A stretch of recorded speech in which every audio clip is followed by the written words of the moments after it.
কুলাউড়ায় BNP culvert মেরামত করেছে, পরে উদ্বোধন করেন অ্যাডভোকেট আবেদ রাজা। জানা যায় 12 জুলাই শনিবার Kulaura rail station Joypasha link সড়কে একটি ভাঙা কালভার্ট দেখতে পায় বিএনপির নেতা কর্মীরা।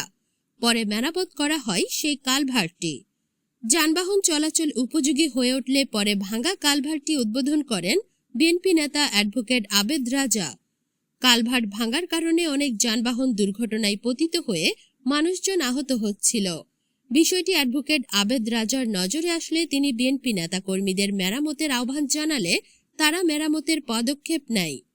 উদ্বোধনকালে আবেদ রাজা কুলাউড়ার প্রত্যেক এলাকায় সকলকে নিয়ে ছোট ছোট সমস্যা সমাধানের আহ্বান জানান।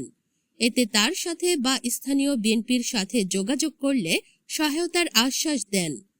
এ সময় বক্তব্য রাখেন উপজেলা বিএনপির সিনিয়র যুগ্ম আহ্বায়ক বদরুল হোসেন খান, সাবেক সাংগঠনিক সুফিয়ান আহমেদ, কুলাউড়া ব্যবসায়ী কল্যাণ সমিতির সম্পাদক আতিকুর রহমান আখি, পৌর বিএনপির যুগ্ম আহ্বায়ক মন্নান ও অলিউর রহমান চৌধুরী শিবলু, স্থানীয় বিএনপি নেতা শামীম আহমদ, মুসাব্বির বাদশাহ, সাবেক কাউন্সিলর জহিরুল হক খান, খসরু সহ আরো অনেকে। করে নির্মাণ শ্রমিকদের নিয়ে তারা নিজেরাই কালভার্টটি নির্মাণ করেছে। এখন আমরা নির্মিত কালভার্টের উপরে আছি এবং এই পথে যাতায়াত করছে।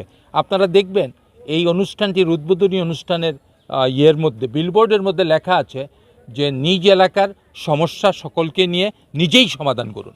মানে যার যার এলাকায় যেসব ছোটোখাটো সমস্যা আছে যেগুলো সম্ভব এগুলো যাতে সমাধান করে ফেলেন।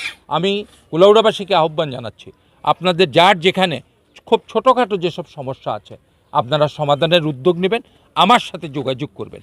এখানে আর্থিক বিনিয়োগ হোক, সহযোগিতা হোক, আমরা পাশে থাকব। ছোট ছোট কাজ, কুলাউড়াটা আমাদের পরিবার, আমরা যদি কুলাউড়াকে সুন্দর রাখি কুলাউড়া সুন্দর থাকবে, মানুষের সমস্যার সমাধান হবে। ছোট ছোট কাজ আমাদেরকে ওভারলুক করার কোনো মানি নেই। এই যে রাস্তাটির কারণে শত শত অ্যাক্সিডেন্ট হয়েছে, গাড়ি ঘোড়া পড়েছে, ভেঙেছে, আজকে এই স্ল্যাবটা দেওয়ার পরে রাস্তাটি নির্মাণ হয়েছে। সেক্ষেত্রে আমাদের স্লোগানটি হচ্ছে নিজ এলাকার সমস্যা সকলকে নিয়ে সমাধান করুন। এই স্লোগানের ভিত্তিতে আমি কুলাউড়াবাসীকে আহ্বান জানাচ্ছি, আপনাদের যার যেখানে যেটা সমস্যা আছে আপনারা আমাদের সাথে বিএনপির সাথে যোগাযোগ করবেন, আমরা আপনার পাশে থাকব, ছোটোখাটো বিষয়গুলোকে আমরা সমাধান করব। সম্মানিত উপস্থিতি, আপনারা খেয়াল করেছেন গত 2-3 দিনের ঘটনা, মিটফোর্ড হাসপাতাল, যে হাসপাতাল মানুষকে জীবন দেয়, হাসপাতালের গেইটে একজন মানুষের জীবন কেড়ে নেওয়া হয়েছে অত্যন্ত মর্মান্তিকভাবে, পাথর দিয়ে আঘাত করে করে।